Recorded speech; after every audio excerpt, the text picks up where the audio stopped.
prepararnos para estudiar la palabra, para ver las escrituras. Y quiero llevarlo, por favor, acompáñeme a Efesios capítulo 4, por favor. Efesios capítulo 4, ahí vamos a estar meditando hoy en las escrituras. Efesios capítulo 4, voy a leer a partir del versículo 12 al 13. Gloria a Dios. Efesios capítulo 4, versos 12 y 13. Dice así la palabra del Señor: a fin de perfeccionar a los santos para la obra del ministerio, para la edificación del cuerpo de Cristo, hasta que todos, oiga esto, hasta que todos lleguemos a la unidad de la fe, del conocimiento del Hijo de Dios, a un varón perfecto, a la medida de la estatura de la plenitud de Cristo. Amén y amén. Cuando uno revisa la Biblia, cuando uno revisa la Escritura, desde el Antiguo Testamento y el Nuevo Testamento, se encuentra con el deseo de Dios de construir, de edificar, de crear un pueblo, una sociedad, primero que le conozca a Él con todo su corazón, y segundo, que tenga ciertos principios en su vida. Uno de esos principios es la unidad. Por eso el verso que leí en el verso 13 dice: hasta que todos lleguemos a la unidad de la fe y del conocimiento del Hijo de Dios. El anhelo de Dios es que ese pueblo que Dios creó, ese pueblo que Dios salvó o está salvando, se logre volver un pueblo unido, pero unido en principios bíblicos, unido en verdades bíblicas que lo logren mantener unido no solamente aquí, sino por la eternidad. Esa unidad de Dios en la vida de los creyentes, en la vida de la iglesia, es algo que solo Dios puede hacer. No, de otra manera es imposible. Por eso habla de la unidad de la fe. La fe es lo que une a un pueblo nacido de nuevo. Pero fíjese que yo encontré una historia que seguramente usted la conoce, una historia que sirve de ejemplo de una unidad no perfecta en el sentido humano, sino una unidad perfecta en el sentido de la obra de Dios en la vida de los creyentes. Y por ejemplo, uno encuentra en la Biblia la historia de David cuando iba a ser rey, pero que por alguna razón antes de ser rey lo tuvieron que probar. Tuvieron que probar su fidelidad, tuvieron que probar su integridad, tuvieron que probar, hermanos, su sujeción, la tuvieron que probar. Y dice la Biblia que a David lo persiguieron, en muchas oportunidades lo persiguieron. Y yo quiero mostrarle algo que me llamó mucho la atención. Primer libro de Samuel, capítulo 22, versículo 1 y 2. En esa huida de David, resulta que fue a dar a un lugar llamado la cueva de Adulán. Oiga esto. Primer libro de Samuel, capítulo 22, versículo 1 y 2. Dice así: yéndose luego David de allí, huyó a la cueva de Adulán, y cuando sus hermanos y toda la casa de su padre lo supieron, vinieron allí a él. Y se juntaron con él, oiga esto, y se juntaron con él todos los afligidos y todos los que estaban endeudados y todos los que se hallaban en amargura de espíritu. Y fue hecho jefe de ellos y tuvo consigo como 400 hombres. Dejémoslo hasta ahí. Si usted analiza y revisa esta historia, pareciera, hermano, que el grupo de gente que le está llegando a David a la cueva de Adulán es gente que no tiene arreglo. Es gente que de plano hacer un ejército con ellos parecía un desafío, hermano, imposible. Parecía un desafío inclusive para David o para cualquier hombre cuerdo. Agarrar ese tipo de gente para formar un ejército hubiese sido una cosa catastrófica. Sin embargo, resulta que los endeudados, que los amargados, que los afligidos llegaron a la cueva de Adulán buscando seguramente refugio, buscando ayuda. Pero resulta, hermano, que de esos 400 hombres se convirtieron en el ejército más poderoso en esos tiempos. De ahí es donde la Biblia menciona que David tenía, fíjese, que David tenía 300 hombres que se volvieron ambidiestros, que podían pelear con la izquierda y con la derecha. Que de esos 300 sobresalían 30, que eran 30, hermano, pero imparables el ejército. Y de esos 30 sobresalían todavía 3, que como esos 3 no había ningún guerrero sobre la tierra como esos 3. Pero la pregunta del millón es: ¿cómo Dios puede formar de los afligidos, de los endeudados, de los amargados? ¿Cómo puede Dios hacer un ejército invencible? Un ejército que usted y yo entendemos la palabra. Cuando oímos ejército, inmediatamente el principio de la unidad sobresale. Porque en los ejércitos, si hay algo que deben de aprender, es la unidad. Pelean juntos, se apoyan juntos, defienden juntos, mueren juntos en medio de la batalla. El principio de la unidad no está solo en la cabeza. El principio de la unidad está metido hasta los tuétanos de los huesos en un ejército. Y yo estaba viendo, hermano, que la unidad en el reino de Dios es un principio básico para todo creyente.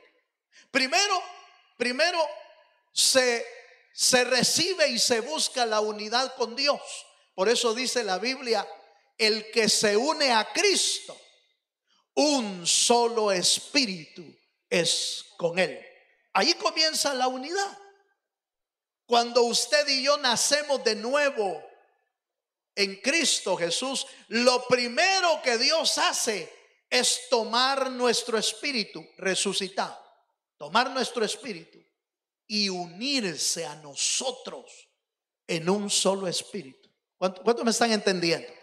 Entonces, desde que usted y yo creemos en Jesucristo, el Señor empieza a implementar el espíritu de unidad.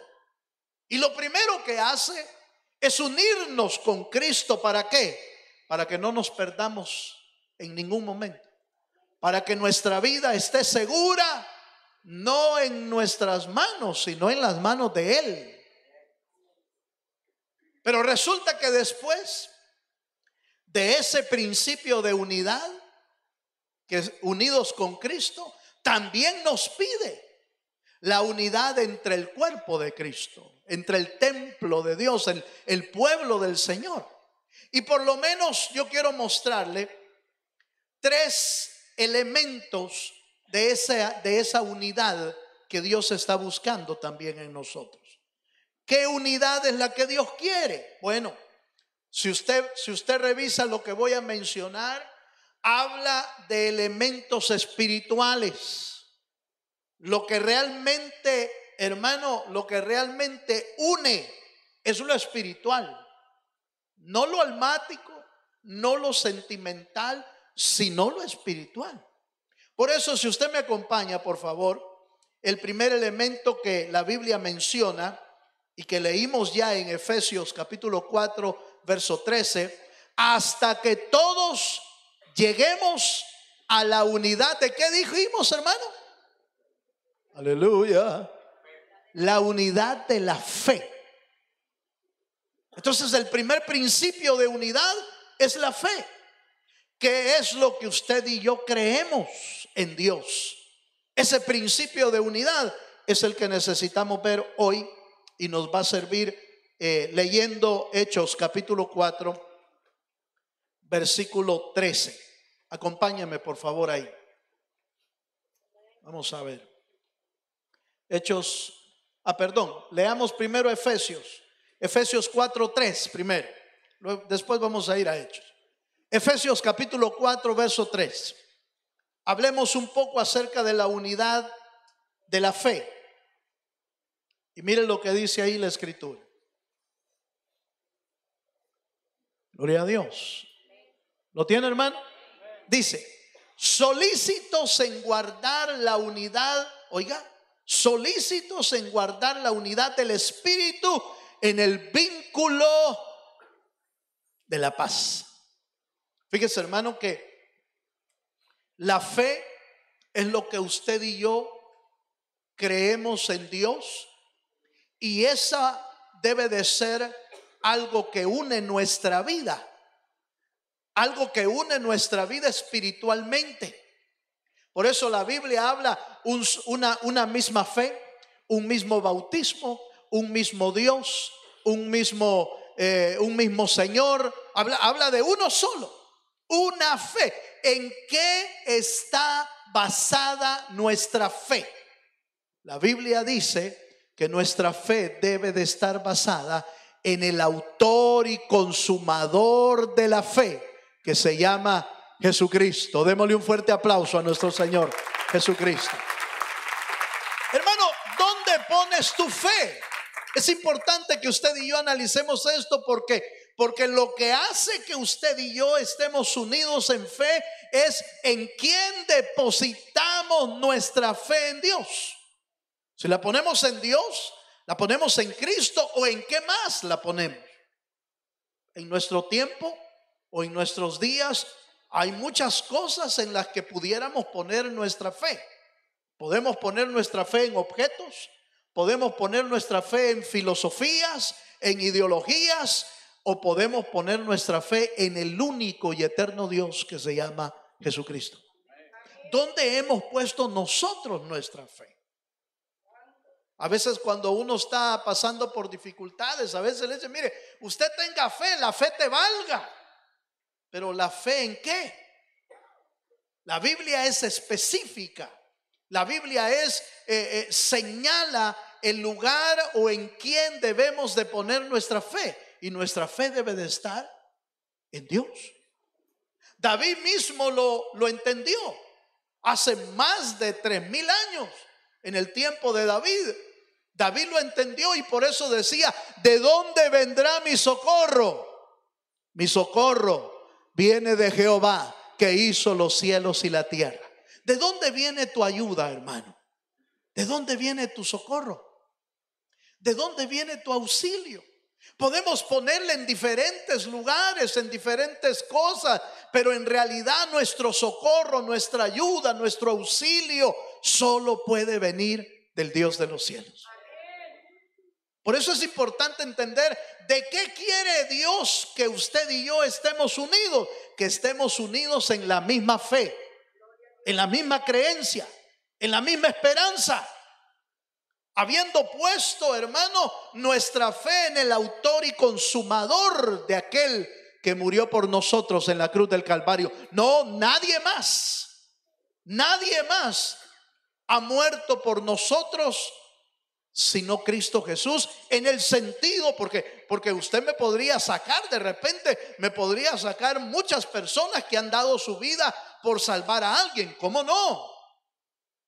Y es cierto, hay mucha gente que ha dado su vida. De hecho, hace algunos días se estuvo conmemorando el Memorial Day por tanto soldado que entregó su vida por una causa. Pero yo no le estoy hablando de los que han muerto por una persona, dos personas, por un pueblo. ¿Cómo no? Yo le estoy hablando de aquel que puede redimir nuestra alma y puede perdonar nuestros pecados. Por supuesto que han habido grandes hombres y quizá mujeres también que han entregado su vida por una causa. Pero el que entregó su vida y que su sangre puede perdonar nuestros pecados, solo hay uno. Solo hay un mediador entre Dios y los hombres, y ese mediador se llama Jesucristo. Solo hay uno que derramó su sangre en la cruz del Calvario por toda la humanidad. No defendió una bandera, no estaba defendiendo, hermano, la causa del Dios de los cielos. Y no estoy denigrando, hermano, a los que han muerto por una bandera. Por supuesto que han hecho un gran sacrificio, pero ojo con esto: el único que puede salvar al hombre de la condenación eterna es Jesucristo. ¿Se anima a darle un fuerte aplauso a él? Nadie más. Bueno, pero tomemos en cuenta hoy, que estamos hablando de la fe. ¿En quién depositamos nuestra fe? Porque eso nos une como pueblo de Dios. Veamos Juan capítulo 17, versículo 21. Antes que Jesús se fuera hacia el cielo, el Señor oró al Padre para que en el pueblo de Dios existiera esa comunión, esa unidad de fe. Juan capítulo 17, versículo 21. Dice así la escritura: para que todos sean uno, oiga esto, para que todos sean uno, como tú, oh Padre, en mí y yo en ti, que también ellos sean uno en nosotros, para que el mundo crea que tú me enviaste. ¿Cuántos dicen amén? Para que el mundo crea que tú me enviaste. Fíjense que la oración de Jesús era decirle: Padre, así como tú y yo somos uno, que ellos, hablando del pueblo de Dios, hablando de la iglesia, que ellos puedan ser uno también. ¿Para qué? Para que el mundo conozca. Fíjese, hermano, que el principio de la unidad se convierte en un testimonio para la gente de afuera.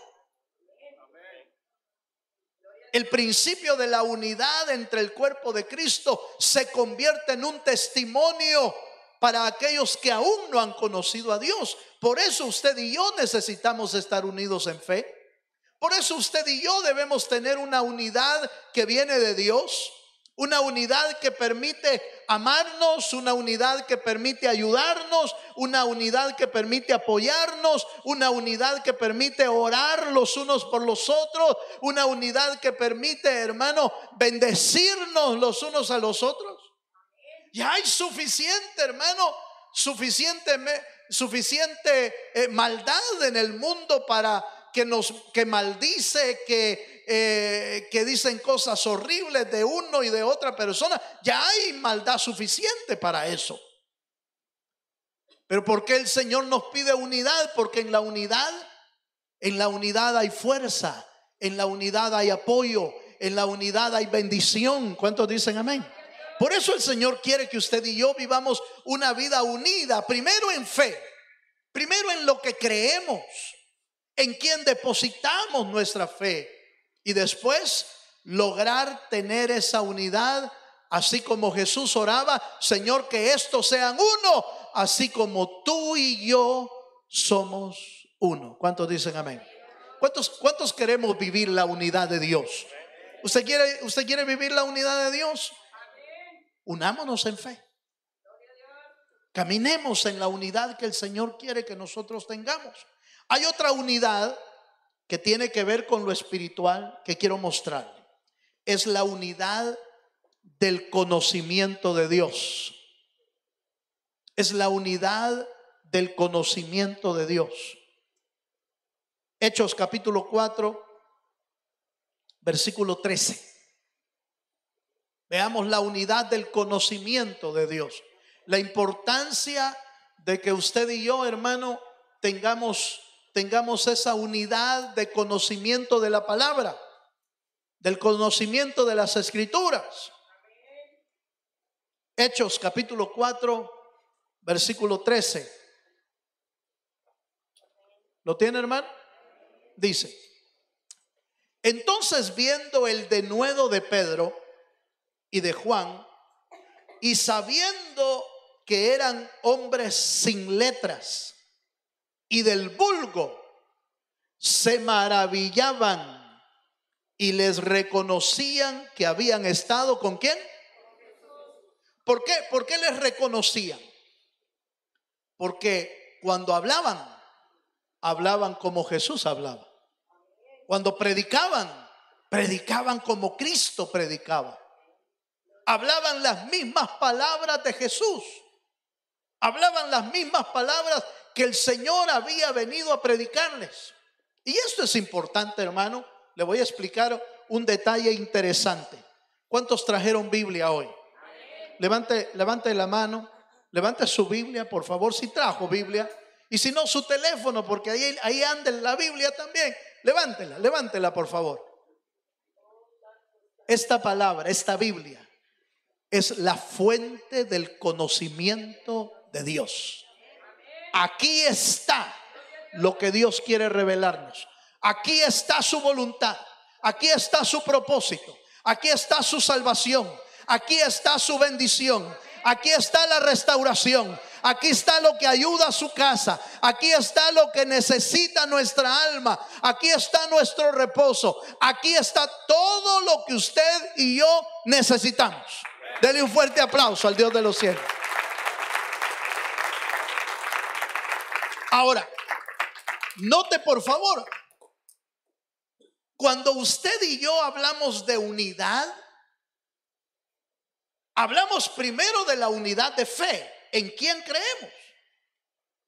Pero la unidad del conocimiento es cuál es la fuente de lo que usted y yo creemos. Las Sagradas Escrituras, no otro libro. Hay libros muy buenos espiritualmente hablando, con conocimiento interesante, pero ningún libro sobre la faz de la tierra puede ser la fuente del conocimiento de Dios, sino solo aquel que Él dejó escrito aquí en la tierra para nuestra bendición, y que son las Sagradas Escrituras. Por eso cuando hermano, cuando oyeron predicar a Pedro, inmediatamente dijeron: bueno, pero si este es un hombre sin letras, es un hombre del vulgo, ¿de dónde ha sacado tanta sabiduría? De las palabras de Dios. ¿De dónde se ha vuelto maestro? ¿De dónde se ha vuelto experto en las Sagradas Escrituras? De Dios. Dios, dice la Biblia, Dios hace sabio al sencillo a través de la palabra. Dios hace sabio al sencillo. Dios, hermano, fue tan maravilloso que nos dejó ejemplos de grandes hombres como Pablo, estudiosos, con poder de Dios. Pero también nos dejó hombres como Pedro, pescadores, sin letras, pero también llenos del poder de Dios por el conocimiento de la palabra. ¿Cuántos dicen amén? ¿Sabe por qué? Perdone lo que voy a decir, hermano, en este momento. ¿Sabe por qué nosotros fallamos tantas veces en nuestra vida? ¿Sabe por qué nosotros nos equivocamos tantas veces? Porque no tomamos en cuenta el consejo de Dios. Porque no tomamos en cuenta su bendita palabra. No tomamos en cuenta el consejo de Él, y cuando actuamos mal, escogemos mal, nos direccionamos mal, escogemos mal, porque no, hermano, porque no le pusimos atención al consejo de Dios. Cuando usted y yo sabemos que este bendito libro es la fuente de la sabiduría de Dios, entonces, hermano, le vamos a poner más atención a la palabra. Eso es lo que debe de unirnos. Hablemos lo mismo que está aquí. Fue lo que hablaron los apóstoles. Hablaron lo mismo, hermano, pero ellos no tenían la Biblia, pero la escribieron. Y escribieron lo que Dios les habló. Usted ve un Mateo escribiendo todas las historias de Cristo. Mateo, Lucas, Marcos, Juan. El libro de los Hechos no es más que el relato de todas las actividades de la iglesia. Ese es el libro de los Hechos. Es el relato. Luego vienen las cartas paulinas, consejo divino para todas las iglesias. Cuando usted y yo estamos en la misma unidad, en la misma página, vamos a hablar, hermano, vamos a hablar exactamente lo mismo, la palabra. Por supuesto, hermano, que de vez en cuando vamos a hablar de diferente. Usted tiene un equipo de fútbol y yo tengo el otro. Más bien yo ni tengo. Por eso me cuesta hablar un poco de fútbol, porque yo no tengo equipo favorito en fútbol. Yo siempre voy con el que gana. Y entonces nunca pierdo. No tengo problemas. Siempre estoy ganando. Vamos a hablar diferente de gusto, de comida, de colores, de esto. Vamos a hablar diferente. Pero cuando hablemos de Dios, hablemos lo mismo. Porque debemos estar unidos en el conocimiento de Dios. ¿Cuántos dicen amén? Cuando hablemos del Señor, hablemos lo mismo. No hablemos doctrinas diferentes. Deberíamos de hablar las doctrinas de la Escritura. Y cuando hablamos, mire hermano, cuando hablamos alguna doctrina diferente, ¿sabe por qué es? Porque leímos algo que no está en la Biblia. Leímos el hermano, no sé quiénes conocen al hermano Edgar Flores, un hermano evangelista. Dice, mire hermano, hoy sacamos doctrinas del apóstol Google, dice.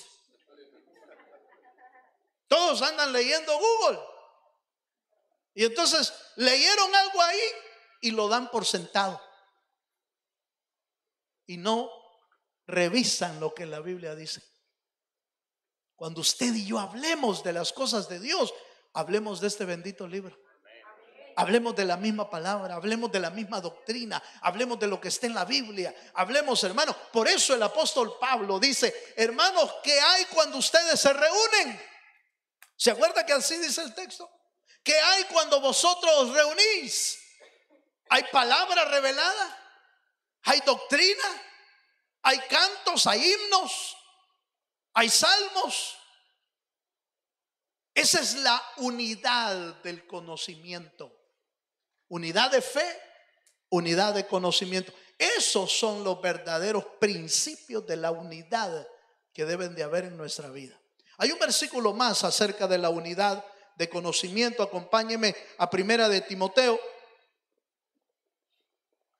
Primera de Timoteo capítulo 2, versos 3 y 4.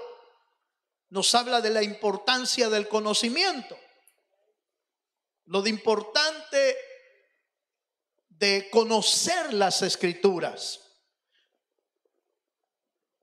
Primera de Timoteo capítulo 2, versos 3 y 4 dice: porque esto es bueno y agradable delante de Dios nuestro Salvador, el cual quiere, oiga esto, el cual quiere que todos los hombres sean salvos. ¿Y qué dice? Y vengan al conocimiento de qué? Y vengan al conocimiento de la verdad. El anhelo de Dios, hermano, es que podamos conocer la verdad de Dios. Y para poder conocer la verdad de Dios necesitamos introducirnos en la lectura, necesitamos profundizar en nuestras meditaciones, necesitamos profundizar en nuestros tiempos de estudio bíblico, necesitamos profundizar. ¿Por qué? Porque el conocimiento de la verdad viene por el estudio de la palabra. Por el estudio de la palabra. ¿No dice la Biblia que la fe viene por el oír? ¿Y por el oír qué? La palabra del Señor.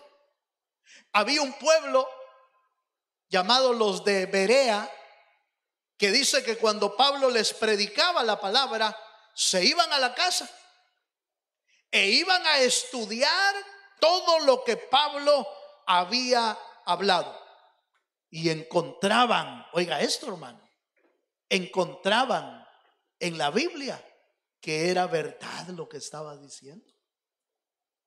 Era verdad lo que estaba en el libro. Era verdad lo que había predicado Pablo.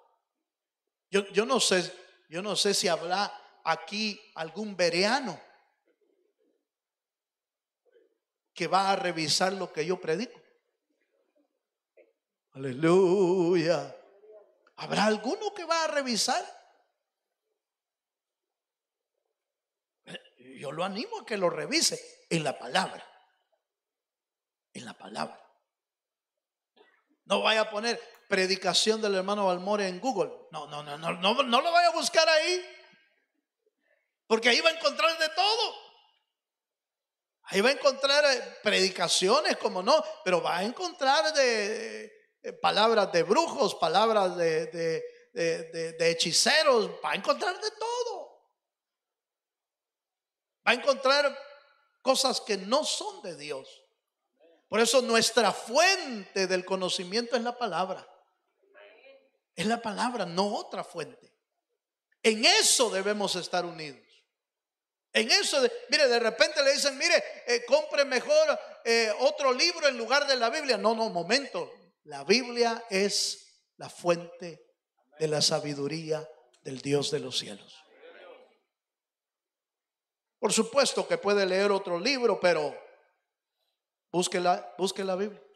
Revise si es cierto lo que está diciendo ahí. Y déjeme darle un último elemento, un tercer elemento.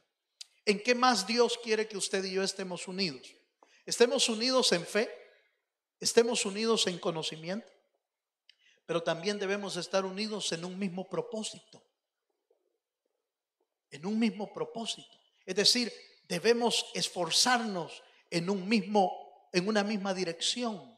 Debemos esforzarnos en un mismo trabajo. La Biblia nos enseña, por ejemplo, las batallas. Vaya conmigo, por favor, a segundo libro de Samuel, capítulo 5, versos 23 y 24. Nos habla de unidad y nos habla de propósito. Los ejércitos iban a la guerra y llevaban un mismo propósito: vencer, ganar, derrotar. Llevaban un mismo propósito. Un pueblo que se une en un mismo propósito va a ser victorioso. Segundo libro de Samuel, capítulo 5, versos 23 y 24. ¿Lo tiene, hermano? Dice: y consultando David a Jehová, él le respondió: no subas, sino rodéalos, y vendrás a ello enfrente de las balsameras. Y cuando oigas ruido como de marcha por las copas de las balsameras, entonces te moverás, porque Jehová saldrá, oiga esto, porque Jehová saldrá delante de ti a herir el campamento de los filisteos. Si usted revisa minuciosamente las batallas de David, todas las batallas, las ganó por el consejo de Dios, por la dirección de Dios. Le daba las estrategias de cómo vencerlos. Pero también la unidad del ejército era primordial. No se le quedaban los soldados. Cuando David decía hacia adelante, el ejército iba hacia adelante.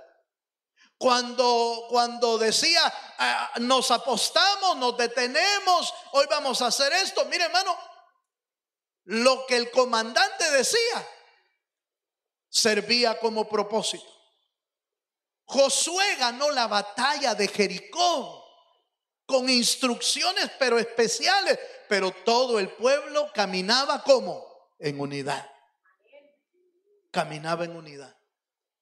Vamos a rodear Jericó, vamos a dar vueltas, vamos a dar 7 vueltas durante la semana.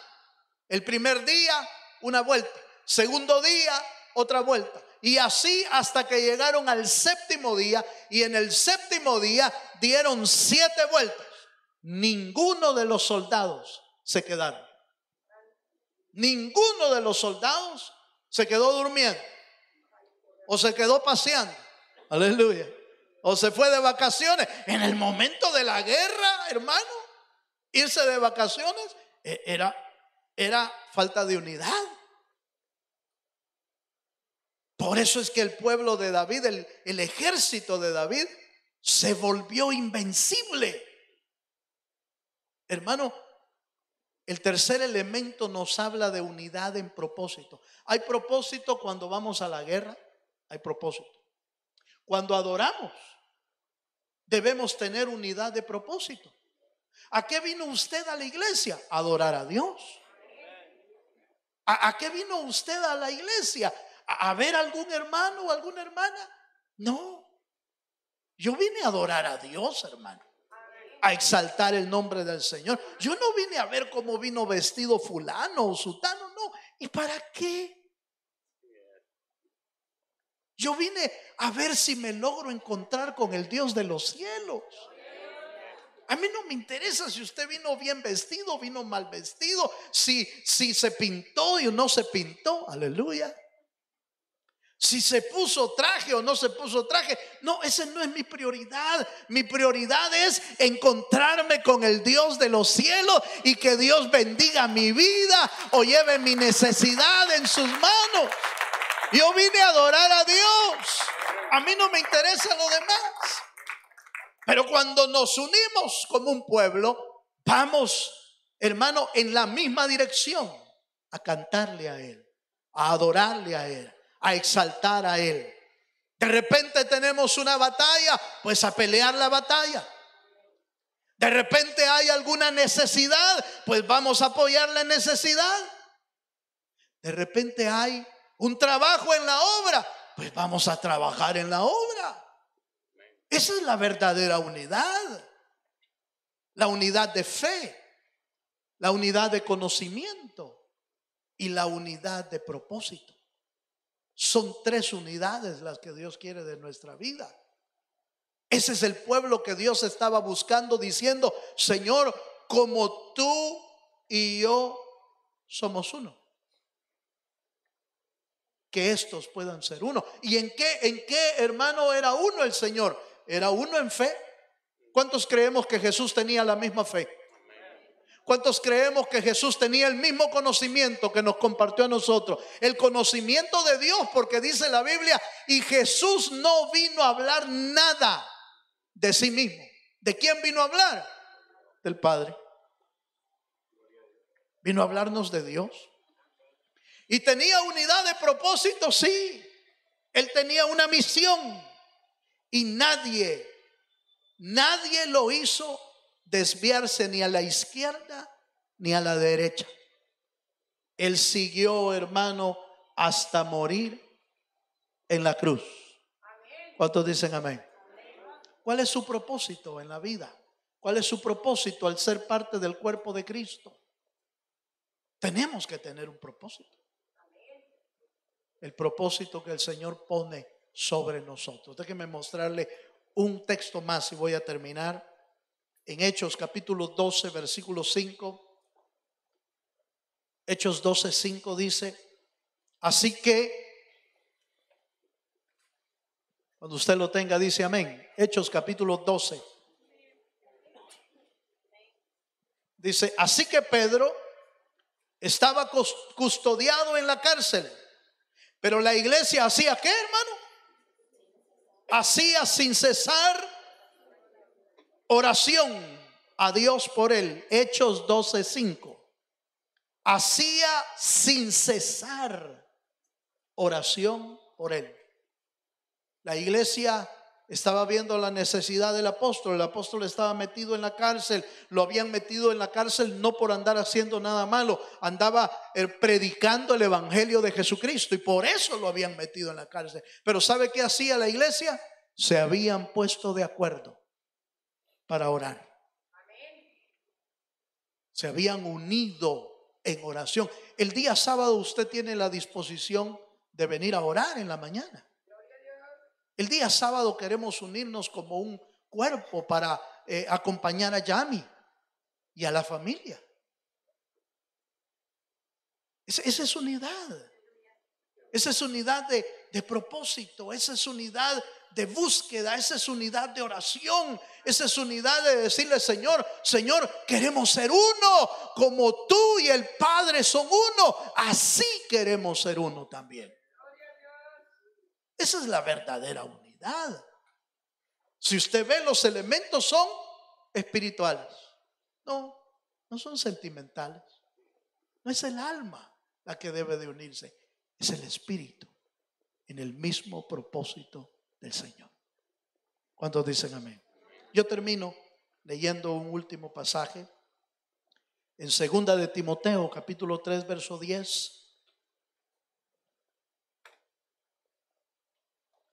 2 de Timoteo capítulo 3 versículo 10 dice: pero tú, hablándole Pablo a Timoteo, pero tú has seguido, oiga esto, pero tú has seguido mi doctrina, conducta, propósito, fe, longanimidad, amor y paciencia. Aquí hay muchos más elementos que podríamos examinar, pero no lo vamos a hacer hoy. Pero tú has seguido, esta parte es la que me interesa. Tú has seguido las pisadas del Maestro. Nosotros somos llamados a seguir los pasos de nuestro Señor Jesucristo. Somos llamados, no, hermano, no somos llamados solamente a congregarnos, somos llamados a caminar en los pasos del Señor Jesucristo. Somos llamados a vivir como Él. Somos llamados a actuar como Él, a hablar como Él, a amar como Él, a tener fe como Él, a tener paciencia como Él, a tener esperanza como Él. Somos llamados a ser como el Dios de los cielos. No dice la Escritura, el texto inicial con el que comencé de Efesios capítulo 4 verso 13 dice: para que todos lleguemos a la unidad de la fe, del conocimiento de Dios. Y luego dice: a la estatura del varón perfecto, que es Jesucristo. Es decir, parecernos a Él. Ese es el deseo de Dios. Esa es la verdadera unidad que Dios quiere de nosotros. Póngase de pie, por favor. Vamos a orar al Señor. Aleluya. Gracias, Señor. Yo no sé cómo está usted caminando el Evangelio. Pero si estamos caminando el Evangelio no en esa unidad, Dios nos pide que vayamos en pos de esa unidad. Porque una casa dividida, dice la Biblia, hablando del hogar, hablando de la familia, hablando de nosotros mismos. Una casa dividida no prevalece, pero una casa unida en Dios se va a mantener firme en Cristo Jesús. Cierra tus ojos un momento. ¿Habrá alguien que le quiere decir a Dios: Señor, yo quiero tener unidad contigo, Señor? Quiero ser uno con Cristo, pero también quiero ser uno con su pueblo, con su cuerpo, con el cuerpo de Jesús.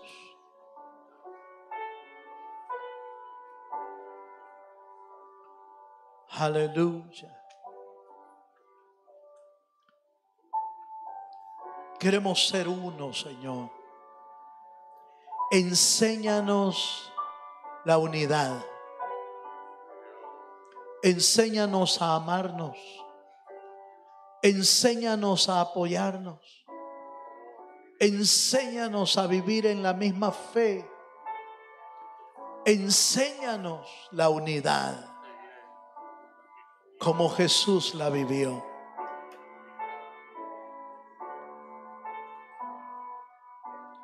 Enséñanos a vivir unidos en una misma fe, una misma esperanza, un mismo Padre, un mismo Dios.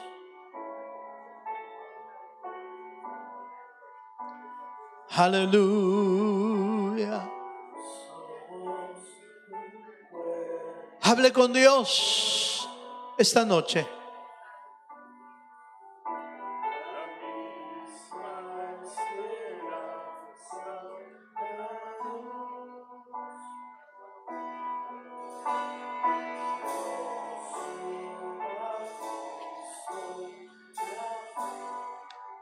Aleluya.